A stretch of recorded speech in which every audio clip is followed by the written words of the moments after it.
Hello everyone. तो सितंबर 2025 से लेकर मार्च 2026 तक का जो करंट अफेयर है ये हम लोग पढ़ भी चुके हैं और इसकी जो पीडीएफ है इसका लिंक आपको डिस्क्रिप्शन में दिया जा रहा है। ठीक है, आप चाहें तो डाउनलोड कर सकते हैं। इसके अलावा जो लोग पेड ग्रुप में हैं उन लोगों को ये पीडीएफ बिल्कुल फ्री में मिलेगी और जो पीडीएफ है सितंबर से लेकर मार्च 2026 तक की ये पीडीएफ भी आपको ग्रुप में बिल्कुल फ्री में जाएगी। ठीक है, ग्रुप ज्वाइन करने के लिए आप 9452252260 पर आप हमें व्हाट्सअप कर सकते हैं हेल्प और आगे लिखिएगा एग्ज़ाम का नाम। तो दोस्तों ये अप्रैल महीने का करंट है जो कि इम्पॉर्टेंट है फॉर द जैसा कि 19 अगस्त को होने वाली एड 51 बीएड असिस्टेंट प्रोफेसर परीक्षा के लिए, साथ ही साथ जो लोग तैयारी कर रहे हैं लोअर पीसीएस की या फिर पीईटी 2026 की, खंड शिक्षा अधिकारी या फिर आरओ की। और इसके अलावा दोस्तों जो स्वास्थ्य शिक्षा अधिकारी परीक्षा होनी है पीसीएस के अंतर्गत अभी फॉर्म भरे जा रहे हैं जिसमें जीआईसी प्रवक्ता, बीएससी डाइट प्रवक्ता, बीडीओ आदि पद हैं। तो इन पदों पर भी अगर आप आवेदन कर रहे हैं तो ये वीडियो आपके लिए काफ़ी हेल्पफुल रहने वाला है। चलिए शुरू करते हैं और सबसे पहले बात करते हैं लता मंगेशकर जी की बहन आशा भोसले जी का भी निधन हो गया है 12 अप्रैल 2026 को। 92 इनकी जो एज थी वो 92 वर्ष थी और इनका जो जन्म हुआ था दोस्तों ये 8 सितंबर 1933 को हुआ था।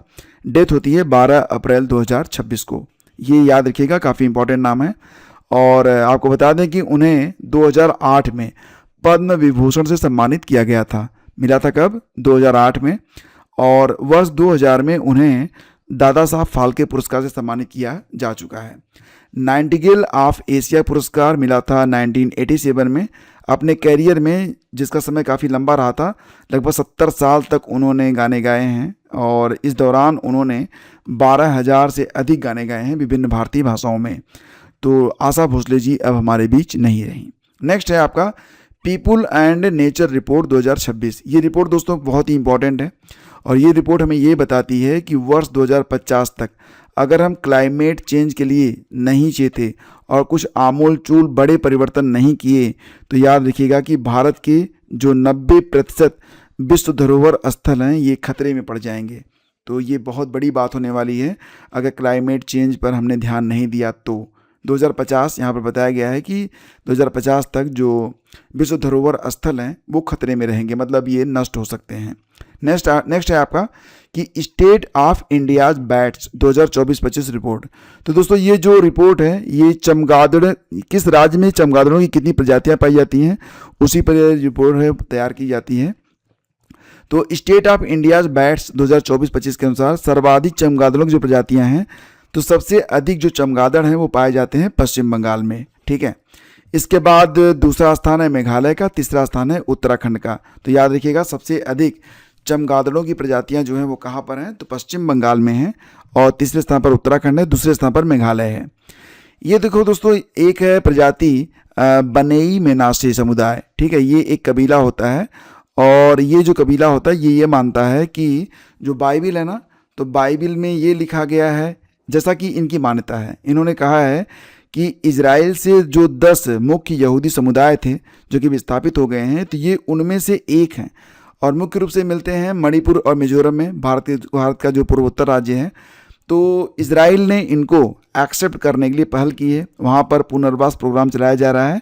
तो भारत सरकार ने भी इसमें सहयोग किया है। भारत ने कहा है कि ले जाइए इनको अगर ये जाना चाहते हैं तो इजराइल में बनेई मेनासी समुदाय को बसाने के लिए जो ऑपरेशन भारत में चलाया गया उसका नाम है विंग्स एंड डॉन। ये याद रखिएगा और एग्ज़ाम में पूछा जा सकता है या मैच करने को आ सकता है कि विंग्स एंड डॉन ऑपरेशन का संबंध किससे है। तो इसको मैच कराइएगा बनेई मेनासी समुदाय को इजराइल में पुनर्वास से संबंधित। ओके, नेक्स्ट आपका है ये देखिए, याद रखिएगा कांकड़िया डिपो का नाम, ये बहुत इंपॉर्टेंट है। कांकड़िया डिपो ये मिलेगा आपको अहमदाबाद गुजरात में।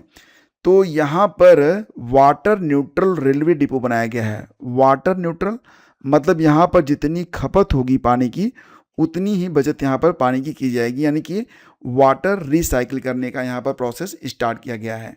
तो ये जो पहल है वाटर न्यूट्रल रेलवे डिपो ये बनाया गया है कांकड़िया डिपो को जो कि अहमदाबाद में स्थित है। बात करते हैं सिपरी मिलिट्री एक्सपेंडिचर रिपोर्ट 2026 के बारे में। अब सिपरी का फुल फॉर्म होता है Stockholm International Peace Research Institute, ये है सिपरी। और इसका जो मिलिट्री एक्सपेंडिचर रिपोर्ट आया है 2026 वाला, तो इसमें क्या है, इसमें दोस्तों ये कि इसमें जो सबसे अधिक सैन्य खर्च करने वाले देश हैं 5 देश, उसमें भारत भी शामिल है। भारत जो है ये 5वें स्थान पर है। पहले स्थान पर यूनाइटेड स्टेट अमेरिका है, दूसरे स्थान पर चाइना है, तीसरे स्थान पर रूस है, चौथे स्थान पर जर्मनी है, 5वें स्थान पर भारत है। ठीक है, ये याद रखेंगे आप। उत्तर प्रदेश की जो शेखा झील है जो कि मिलेगी आपको मेरठ में, ये भारत की 99वीं रामसर साइट बन चुकी है।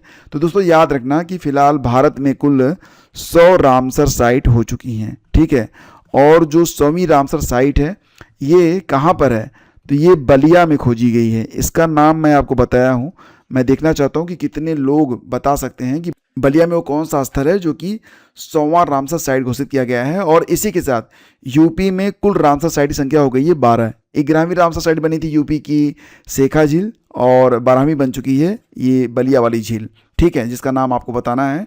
तो अब यूपी में कुल कितनी रामसर साइट हो गई हैं प्रेजेंट में, मतलब जब मैं वीडियो बना रहा हूँ तो यूपी में 12 रामसर साइट हो चुकी हैं। इसको आप याद रखेंगे। ओके, और सबसे अधिक जो रामसर साइट हैं वो तमिलनाडु में है, दूसरे स्थान पर यूपी है। भारत ने इंडिया एसडीजी डैशबोर्ड लॉन्च कर दिया है। इंडिया एसडीजी डैशबोर्ड, नाम में इंडिया है तो भारत ने लॉन्च किया होगा। ठीक है, तो इसे MOSPI और UN रेजिडेंट कोऑर्डिनेटर ऑफिस ने डेवलप किया है।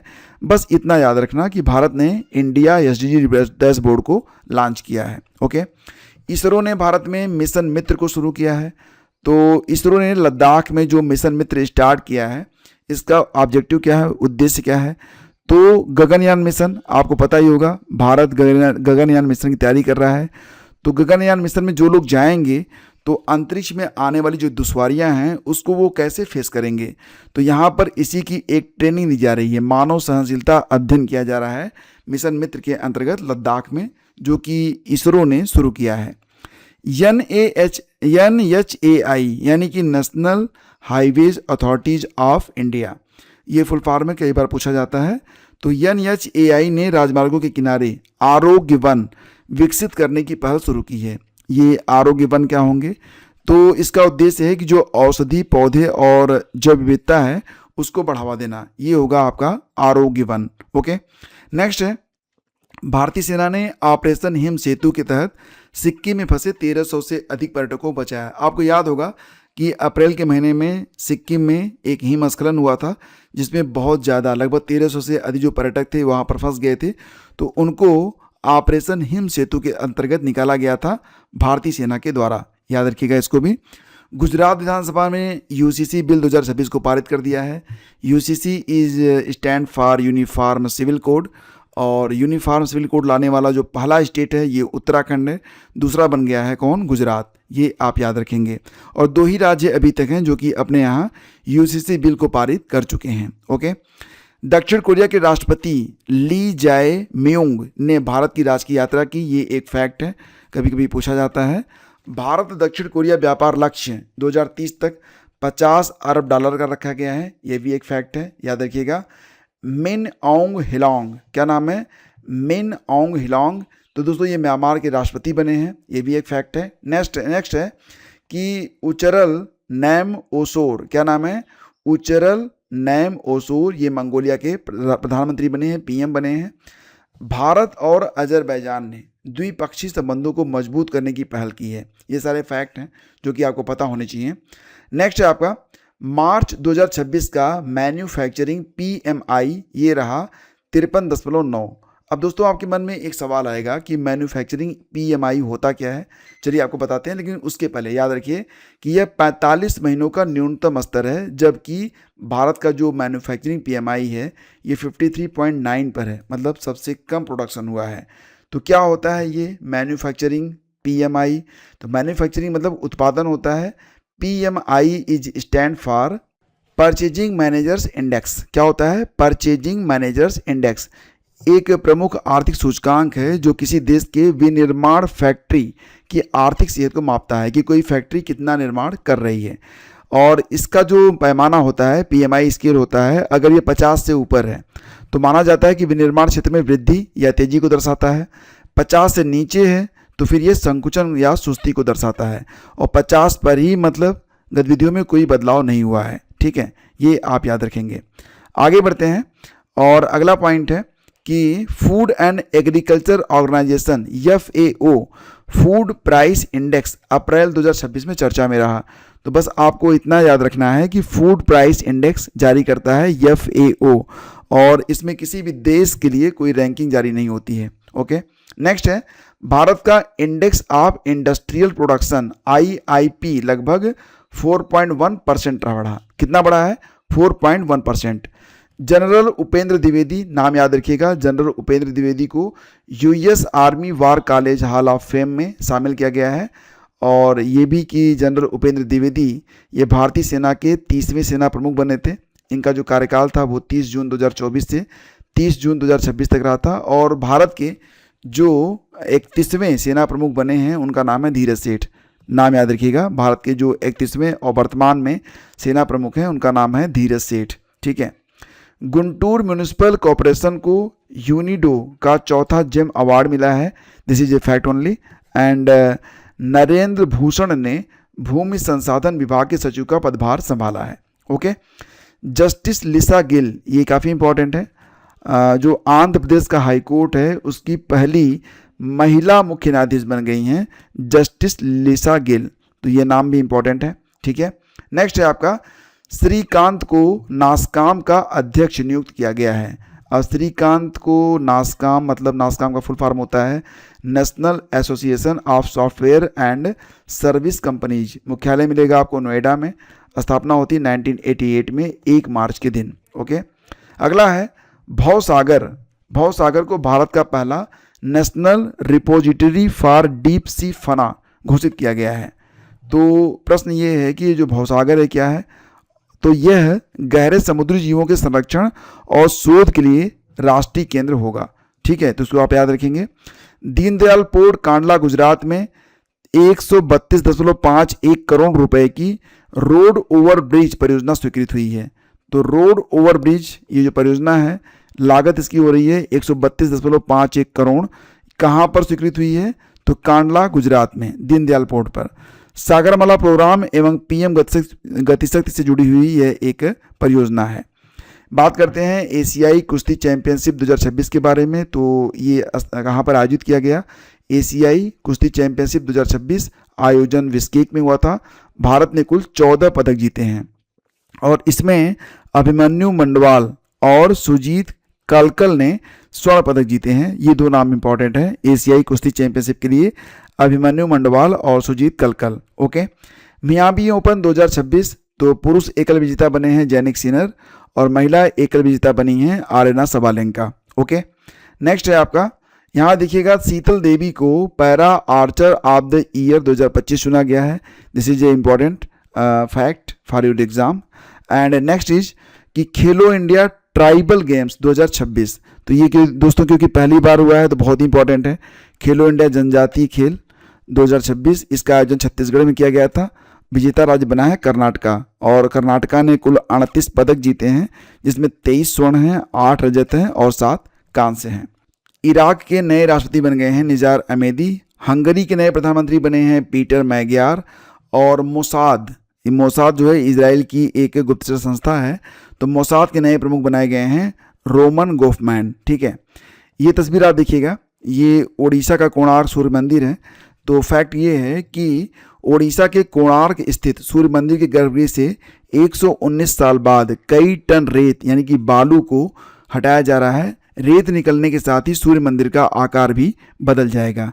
तो पता लगाया जा रहा है कि आखिर इस बालू के नीचे इसमें मिलेगा क्या। ठीक है।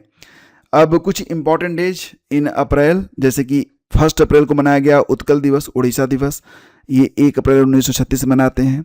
2 अप्रैल को मनाया गया विश्व ऑटिज्म जागरूकता दिवस, ये इंपॉर्टेंट है। थीम रही autism and humanity, every life has value. तो ये काफ़ी इंपॉर्टेंट है 2 अप्रैल वाला विश्व ऑटिज्म जागरूकता दिवस। नेक्स्ट है 4 अप्रैल को क्या मनाते हैं? खदान जागरूकता दिवस, जिसकी थीम है invest in people, invest in mind action.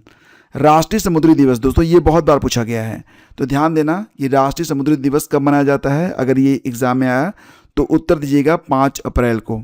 अब 5 अप्रैल को ही क्यों?